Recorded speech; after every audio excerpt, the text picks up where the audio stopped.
What is going on, everybody? Welcome back to the channel. It's Friday. We're going to talk about ETBs and a couple other things that I think are interesting that maybe you have or haven't seen so far. We'll start with Hidden Fates. And a lot of the ETBs on the list this week are not really doing anything crazy. There's a couple outliers, but I think a lot of money right now is moving into Sword and Shield, into booster boxes. People aren't buying ETBs as much currently, and a lot of them, the sell-through rate is down. A lot more boxes are listed on certain sets. People are trying to take profits. Hidden Fates is one of those.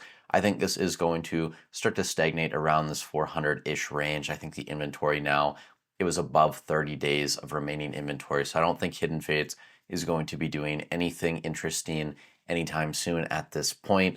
Champion's Path and Shining Fates, I mean, these every single week are dead money. I really would not be investing in these. I wouldn't recommend it at all. Sure, they'll slowly move up over time with everything else, but there's still a ton of boxes out there. I mean, Shining Fates, there's like 450 still. Champion's Path, and it's below a 20% leg up. Champion's Path, I think there's about half of that, but still 200, 250 or so. Now, outside of these celebrations, obviously celebrations had a massive run up over the past month.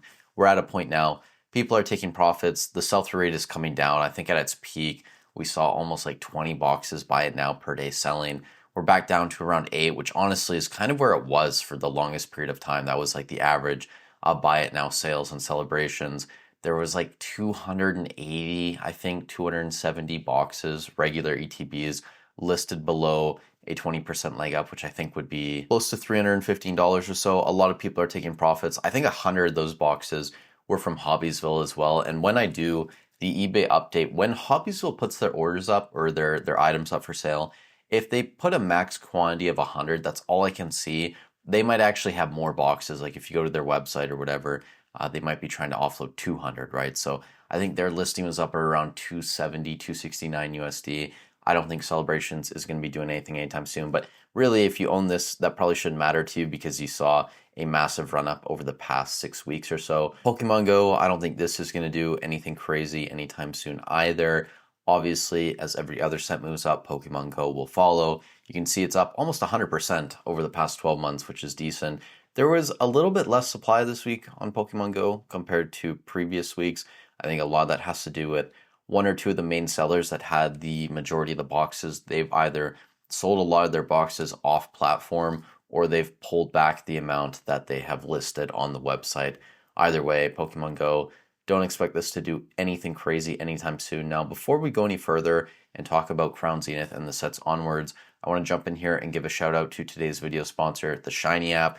Guys, whether you're investing in Pokemon, you're collecting Pokemon, you need to know what you have at all times. That's where Shiny comes in. It's a mobile app that helps you track your Pokemon investments, whether it's sealed product, singles, or slabs. In Pokemon specifically, they cover English, Japanese, and simplified Chinese, but they cover other games like One Piece, Yu-Gi-Oh!, Magic, Disney, Lorcana, Sorcery, and now Gundam. In my opinion, using their app is much easier than their competitions, and they're also trying to update their data more frequently than everyone else, which I love. They're updating twice a day from sites like TCG Player, eBay, Price Charting, and Card Market. And the best part about Shiny is that it's free, so I'll leave links to the Google Play and App Store in the description and pin comment down below. And thank you to Shiny for continuing to sponsor the channel and for sponsoring this video. Now, to get into Crown Zenith, this week the box was actually down, I think like $3 or $4 on TCG Player. Honestly, not a huge deal. But when we look at eBay market data, because I did say last week, I think Crown Zenith, it could make a run here fairly quickly up to around $200. Last week, there was 81 boxes listed below about $225 on the platform.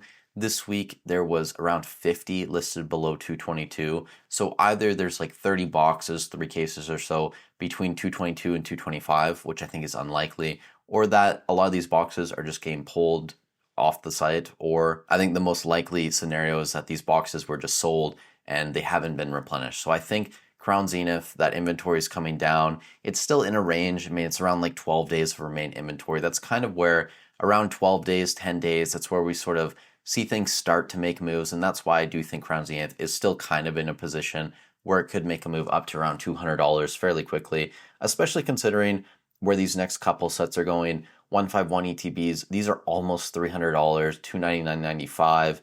Crazy growth. There was only about 4 days of remaining inventory, so the sell-through rate is insane. I mentioned that for most sets, the sell-through rate was down this week. 151 sell-through rate was up. It was almost 9 boxes per day. Buy it now, North America. And again, that's just regular ETBs, not PCTBs. That's not auctions. And there's only like 3 or 3.5 cases listed below like $350 USD at this point. Now, next up, we have Paldean Fates. And this has actually made a decent move over the past week from around 207 up to 216. I think a lot of this has to do with the Bubble Mew now being like a $550 card.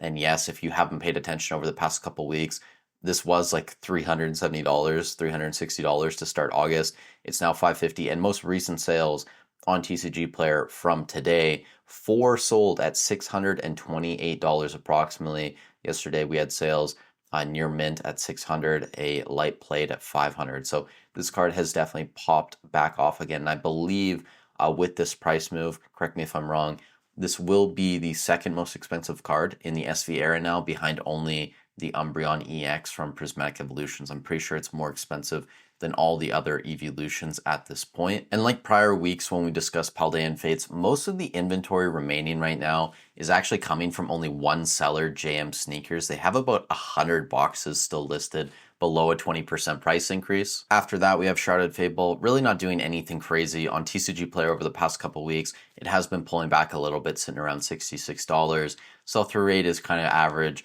We got about like 30 days, I think, of inventory remaining in terms of like quantity listed divided by buy it now. So it's not going to do anything crazy anytime soon. Shrouded Fable probably going to stay in this range. And then Prismatic, I'm sure a lot of people are wondering about this. There were actually less boxes listed below 20% leg up this week compared to last week. The price of the box, though, has come down. It says $96.98 on TCG Player. I think I clocked it earlier this morning at like 99 something. Maybe the 1 month chart is a little bit different too. Yeah, you can see here, like whatever chart you base it off of, the number's always different. TCG Player, I don't know why that happens, but there's still a decent amount of boxes out there. I think there was like 12 or 1300 listed below, about 120. The sell-through rate was actually up this week though, around 57 boxes per day buy it now North America, 58 boxes, something like that for regular ETBs. And then I just threw in Black Bolt and White Flare here. I haven't tracked these yet. We're going to start tracking these in October, I believe, like the 3 months after release, maybe a little bit earlier, but considering I'm going to have to add in both, I think I'd rather wait the 3 months just to let a decent amount of quantity get sold, so it's not as big of an update to do. But these are both sitting around $80, $85. Black Bolt's a little bit more expensive right now. I think that kind of makes sense with the Seismitoad and everything else going on. But that is going to be it for the update. 151 continuing to do its thing. Keep an eye on Crown Zenith and also Paldean Fates, just because this Mew is popping off. I think that's reason enough to keep an eye on that. Everything else, kind of dead money right now. Not going to be doing anything crazy. I think tomorrow I will do like a midweek update just to take a look at the Sword and Shield boxes to see if anything crazy is still happening.